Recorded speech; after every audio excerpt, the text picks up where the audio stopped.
Hello there. Hi. In this video, we're going to take a look at an NLP technique called the meta model, which is really important in understanding how we go about generating leads and hopefully closing down sales.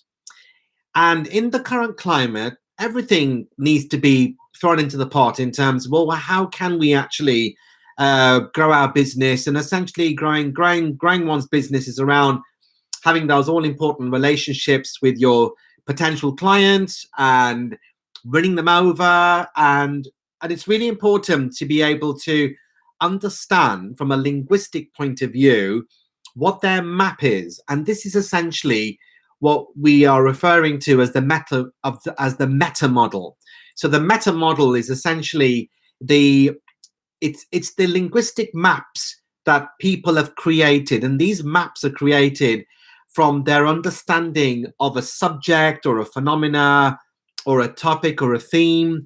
And again, there are three very important elements to the meta model that really helps us to determine whether their understanding is spot on or whether there's something not quite right. And it's about the gap finding within the meta model that will enable you as a salesperson to try and dig a little bit deeper and try and get underneath the skin and trying to close some of those gaps, really. I mean, there are three elements. The first one is called distortion. The second one is deletion. And the third one is generalization. So distortion, deletion, and generalization are three elements to the meta model.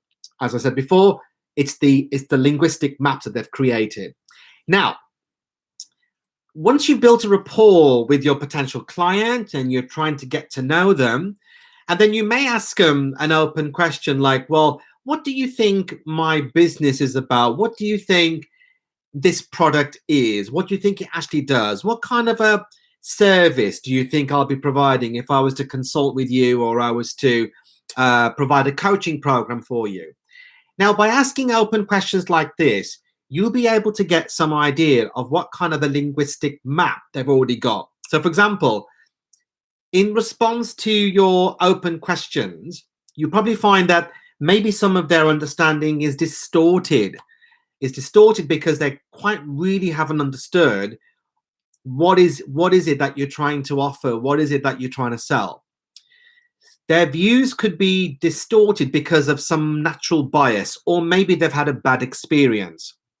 So it's really important that when you ask these open questions, you're gauging, some of the distortions that in the past has stopped anybody else trying to sell something to them or trying to promote something to them. And what you're trying to do is you're trying to encourage them to have a less distorted view in the hope that they will come on board and they will buy off you. Okay. Now, the second part of the meta model is deletion.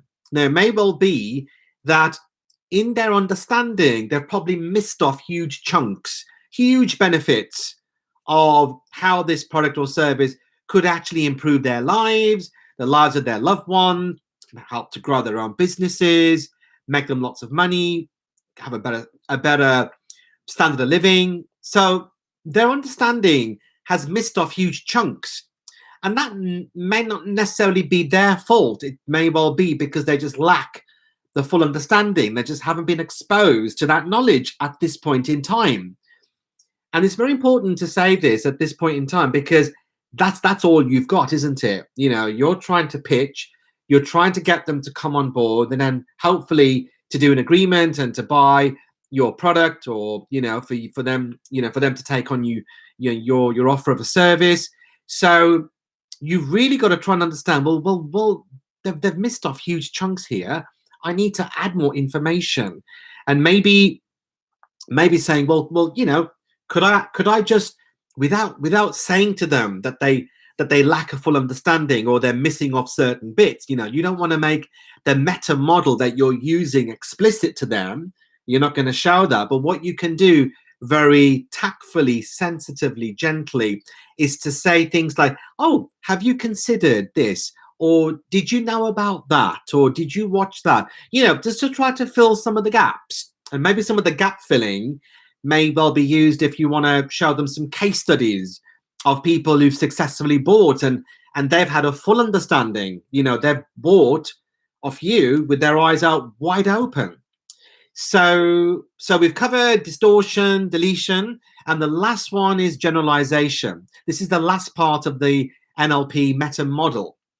And it's very easy for someone, again, with a limited view or lack of understanding, or driven by limiting beliefs, that they'll be quite quick to generalize and say, well, I had a bad experience of buying this property here and there, so it's going to happen again. Yeah.